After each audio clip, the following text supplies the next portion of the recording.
अस्सलाम वालेकुम। अंगूर की प्रूनिंग जो है उसके मतलब आज कुछ थोड़ी सी बात करते हैं। ये घर में लगा हुआ पौधा है, आपने पहले भी देखा होगा। काफ़ी लंबी बेल चली गई है ये हमारी, ये ऊपर तक छत तक हमने इसको फैला दिया है। और इसका तना भी आप देखें तो ठीक ठाक मोटा तना है, एक वक्त हाथ में नहीं आता। 6-7 साल तो हो गए होंगे इसको, या इससे भी ज़्यादा। इसको इसे यहाँ पर हमने फ़िक्स कर दिया है इसकी दीवार के साथ, और यहाँ से ये घूमता घुमाता हुआ ऊपर छत पे वो टैंकी तक चला जाता है।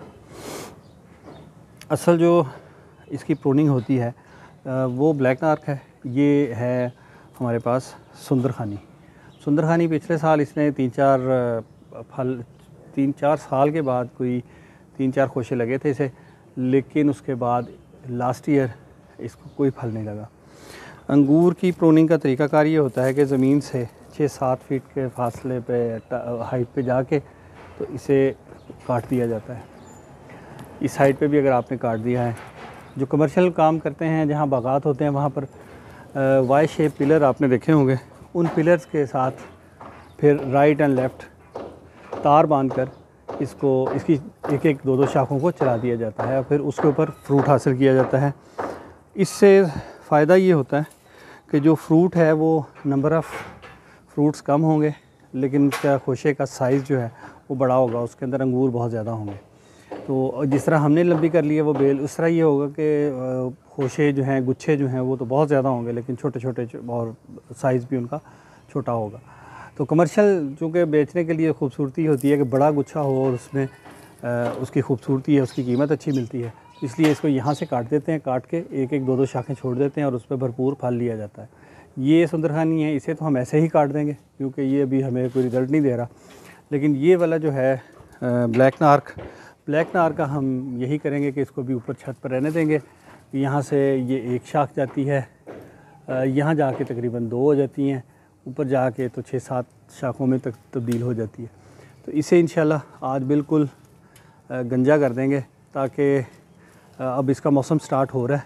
पत्ते तो पूरी तरह नहीं गिरे, लेकिन इसने आगे से ब्लूमिंग स्टार्ट कर दी है, इसका फूटना शुरू हो गया है। इसका ये देखें, ये इसने फूटना शुरू कर दिया है, जिसकी वजह से अब अगर इसको लेट करेंगे तो इसकी एनर्जी जो है वो वेस्ट होगी, और जो ये शाखें निकलेंगी ये एनर्जी लेंगी। हम उससे पहले काट दें ताकि जो नई शाख निकले सारी इसकी एनर्जी जो है वो उसमें ट्रांसफ़र हो और फिर इसकी फ्रूटिंग बेहतर हो।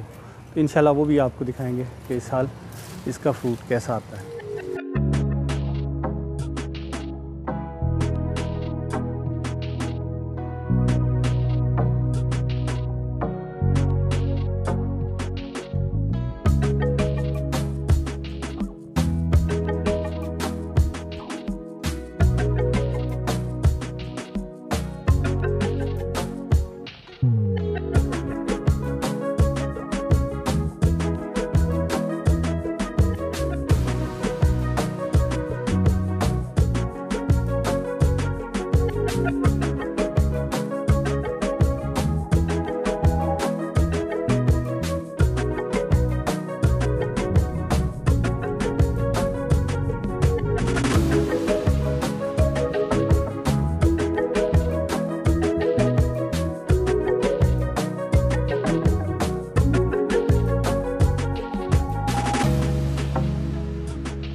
ये इसके आज प्रूनिंग के बाद जो कुछ शाखें जो छत पर हमने काटनी और कुछ जो नीचे हैं ज़मीन पर लॉन में, उनको भी वहाँ पर कर दिया।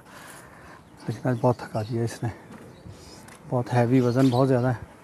तो ये सारी शाखें आपने देखा कि बिल्कुल टोंड मोंड हो गई हैं, और अब कल इंशाल्लाह इसको फिर मज़ीद देखेंगे कि इनमें से कितनी रखनी है। 2, 4, 6, 7 थी, वो एक काट दी है। तो इसका फिर प्लान करेंगे कि इसकी कैसे सेटिंग करनी है ताकि हम इससे बेहतर फल ले सकें। तो यहाँ पर आकर जहाँ जहाँ से ये डबल हो रही हैं, बढ़ती चली जा रही हैं, इनको कल इंशाल्लाह फिर फाइनल करते हैं और इसका सारा कंप्लीट कर लेते हैं प्रूनिंग प्रोसेस।